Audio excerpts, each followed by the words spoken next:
Saudara, setelah polisi menangkap dan menetapkan Peggy sebagai tersangka kasus pembunuhan Vina, kini muncul sejumlah kesaksian yang menyebut Peggy tidak terlibat dalam kasus tersebut karena tidak berada di lokasi peristiwa. Kita akan ulas soal ini bersama pengacara keluarga Vina, Dewi Intan, yang juga akan kita sapa adalah pengacara rekan kerja Peggy, ada Pak Tony dan juga rekan kerja Peggy Pak Suharsono. Pak Tony, Pak Suharsono, selamat malam. Selamat malam, Bu. Mbak Dewi, selamat malam. Ya, selamat malam. Saya mau tanya ke Pak Suharsono dulu ya. Pak Suharsono ini rekan kerja Peggy, betul ya? Pak Suharsono? Ya, Baik. Saat kejadian Pak Suharsono yakin Peggy saat itu bersama Bapak di Bandung, bukan di Cirebon? yakin ada di Bandung. Kayak gitu, sama saya. Lagi kerja. Tanggal 27 saya tuh pulang. Pulang itu malam ya, 27 Agustus 2016. Saya pulang. Pulang itu diantar sama Peggy, sama Ibnu, sama Robi. Jalan raya ke Angkot. Jam 8 ya? Jam 8 malam. Lalu datang, saya naik. Ketika itu pulang lagi. Si Robi, Ibnu, Peggy-nya ke Bedeng, saya ke Dwi Panjang. Dwi Panjang, saya naik mobil Godwill, jurusan itu Jawa. Sampai di Cirebon, sekitar jam 11-an malam, saya turun di kilometer 202, turun jalan kaki, di atas ada rame-rame. Saya naik ke tangga itu ke atas. Lihat ada kejadian, kecelakaan awalnya. Terus, beberapa hari kemudian, itu kejanggalan adalah pembunuhan. Terus, itu saya dengar rumahnya Peggy-nya digerebek. Digerebek, motor 2 dibawa untuk barang bukti. Terus saya main ke rumah ibunya. Langsung ibunya, "Dol, Peggy." Saya kaget. Kok Peggy? Peggy kan masih di Bandung. Udah pulang. Mengantar saya ke jalan raya ke Angkot, menuju ke Dwi Panjang Terminal. Oke, Pak Suharsono, selain Bapak, ada nggak saksi lain yang juga bersama Peggy saat itu? Karena kan posisi Peggy terakhir itu ada di Bandung mengantar Bapak ke terminal. Artinya tidak bisa dipastikan apakah Peggy itu dari terminal itu ke Cirebon atau tetap berada di Bandung? Tetap ada di Bandung. Dari mana Anda yakin Peggy tidak ke Cirebon dan tetap ada di Bandung? Ada orang lain yang juga melihat Peggy di Bandung sampai hari itu berlalu? Ada di Suparman. Ada lagi orang lain artinya ya? Barman, terus Ibnu, Robi. Robi sama itu Ibnu masih ada di sana di Bandung. Oke, Robi dan Ibnu itu bersama Peggy sampai kemudian momen yang awalnya diduga kecelakaan terhadap Vina itu terjadi ya? Iya. Oke, saya ke kuasa hukumnya Pak Tony. Pak Tony, Ya, baik. kan beberapa terpidana, sekarang sudah terpidana, diperiksa lagi kemudian menyatakan bahwa Peggy bukan pelakunya. Tapi ada satu yang menyatakan Peggy itu adalah pelaku. Apa respon Anda soal itu? Ya, jadi pertama saya ingin mengatakan bahwa Peggy Setiawan itu bukan pelaku pembunuhan. Yang ada di DPO itu Peggy alias Peron. Nah, ini dikuatkan dengan keterangan saksi-saksi, baik saksi-saksi teman kerjanya maupun bapaknya, ya, maupun pemilik rumah atau pemilik proyek yang saat itu memberikan pekerjaan kepada bapaknya Peggy Setiawan, Pak Rudi, dan Pak Rudi mempekerjakan 8 orang, termasuk Peggy Setiawan dan Bondol ini, ya. Nah, terkait kemudian ada keterangan 6 terdakwa atau 6 terpidana yang tidak menyebut bahwa Peggy tidak terlibat, Bu ya. Ya, kalau saya begini, Bu, di dalam putusan pengadilan itu ya, itu sebenarnya sudah inkrah, Bu. Nah, sudah inkrah bahwa ada 11 pelaku ya. Putusan pengadilan kalau belum ada upaya hukum lain ya, berarti putusan pengadilan itu dianggap benar. Nah, saya membaca putusan pengadilan atas nama Rivaldi Aditya Wardana dan Eko Ramadhani, Bu. Jadi motif dari peristiwa ini adalah motif antar geng. Justru sebenarnya ya, permulaan itu dari Andi, ya Bu, dari Andi ya. Permulaan itu dari Andi. Andi lah yang pada saat minum minuman keras, Bu ya, 11 terdakwa atau 11 terpidana ya, pada 11 pelaku pada saat habis di rumah Ibu Nining ya, kemudian pindah, Bu ya. Nah, kemudian ke SMP 11 Perjuangan minum minuman keras di sini ya. Nah, ini Andi ini ya menyampaikan kepada 10 pelaku itu bahwa ia ada masalah dengan ekstasi dan minta kepada mereka yang disebut di sini adalah monreker untuk mencari golongan atau geng ekstasi. Nah, jadi gara-gara Andi itu kemudian mereka ini, Bu, mencari ya, menghadang lah ya, nunggu-nunggu yang lewat. Nah, kebetulan pukul 21 ya, itu datanglah, lewatlah Muhammad Rizky Ekti ya, korban berboncengan dengan Vina. Dalam putusan ini Vinanya memakai jaket ekstasi. Lalu kemudian dilempari lah di situ, dilempari. Nah, setelah dilempari lolos, kemudian di TKP 2 dipukul, helmnya masih lolos, di TKP ketiga dipukul bahunya, lolos sampai terus. Artinya Andi ini, Bu, ini adalah pelaku atau otak pelaku dari peristiwa ini, Bu. Artinya Anda mau ngomong, Pak Tony, maaf saya potong ya. Jadi artinya Anda tuh mau ngomong bahwa Peggy itu bukan otak pelaku. Nah, tapi Peggy terlibat nggak, Pak Tony? Digunakan DPO-nya itu.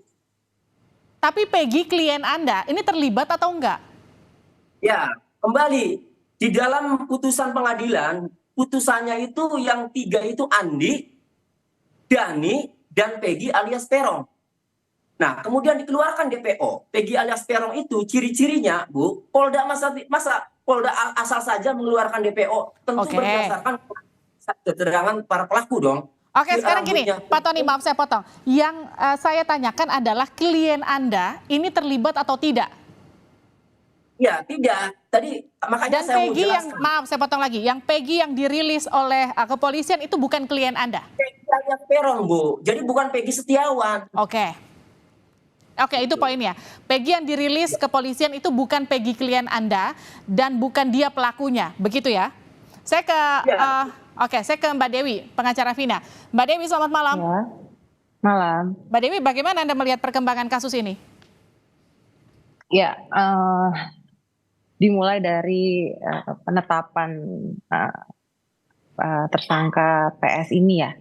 Pada saat itu kan memang ada kepolisian rilis, lalu informasi yang kami dapat baru-baru ini ya ternyata hanya satu yang mengaku itu Peggy, yang lainnya menyatakan bukan. Itu informasi baru, itu informasi yang kami dapat.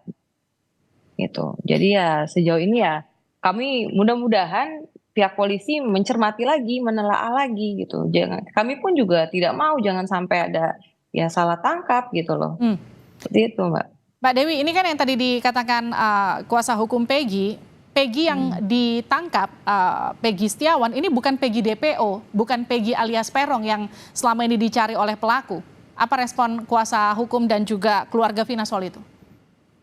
Ya, tentunya kembali lagi ke pihak kepolisian itu apakah sudah melakukan penyidikan secara cermat dan teliti gitu. Apakah pada tahun misalnya pada Halo? Yes. Halo? Mbak Dewi, silakan dilanjut.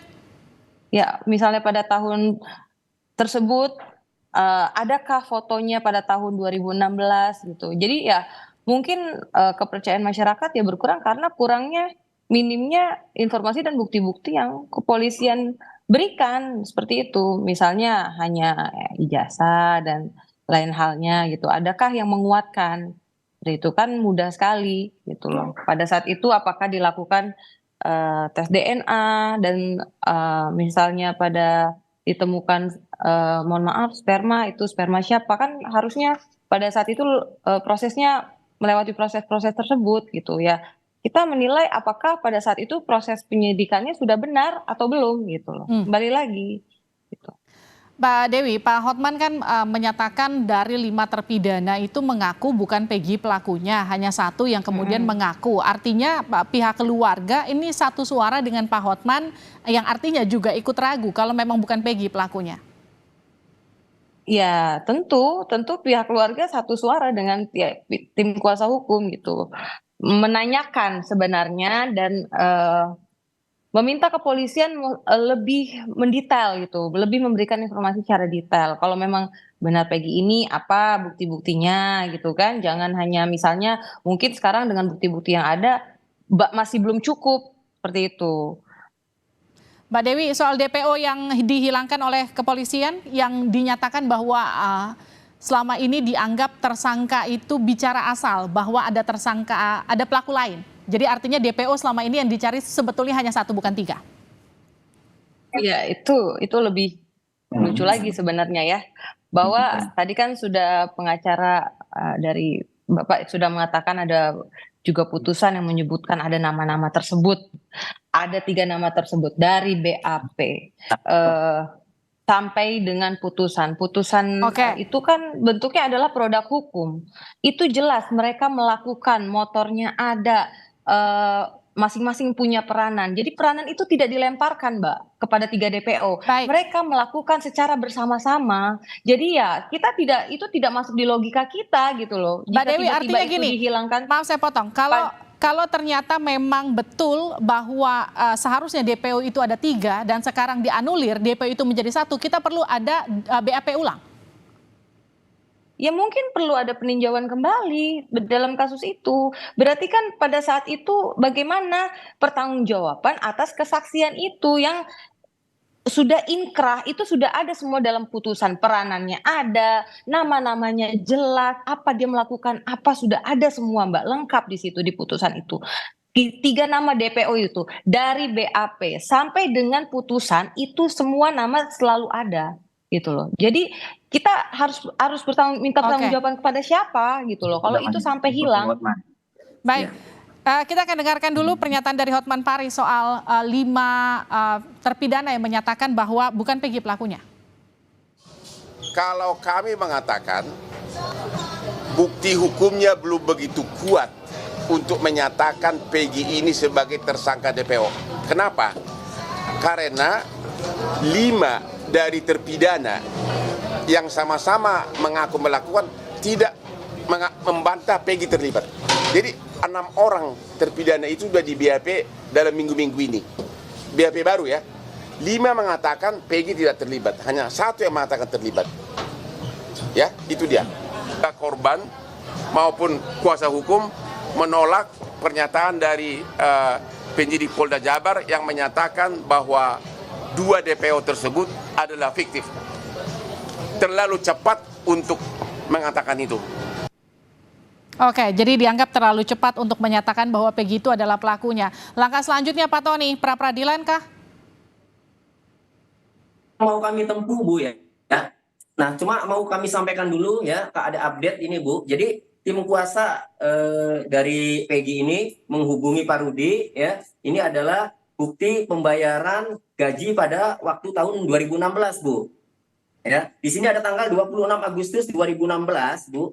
Nah, kan gajiannya setiap minggu Bu ya kalau kuli bangunan itu. Nah, 26 Agustus 2016 ini ada gaji masih sekitar 5.300.000 ini Bu ya. Kaspun ini untuk 8 orang. Nah, kemudian tanggal 2 September, nah kan 7 hari Bu. 2 September 2016 ini masih 5.300.000 lagi ya.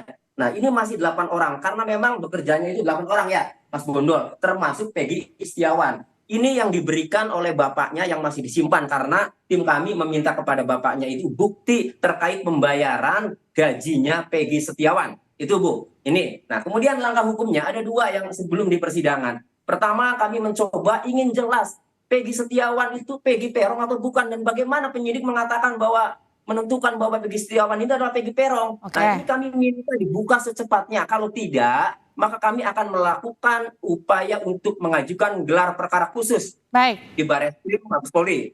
Yang kedua, kami akan mengajukan pra peradilan. Kapan itu diajukan? Nah, khusus ini ya kami akan ajukan ya insya Allah paling lambat hari Jumat kami Oke. ajukan. Kita tunggu nanti Baik. proses pra-peradilannya berjalan seperti apa. Kita akan kawal kasusnya. Terima kasih Pak Tony, Pak Soeharsono, Mbak Dewi di Sapa Indonesia Malam. Sehat-sehat selalu.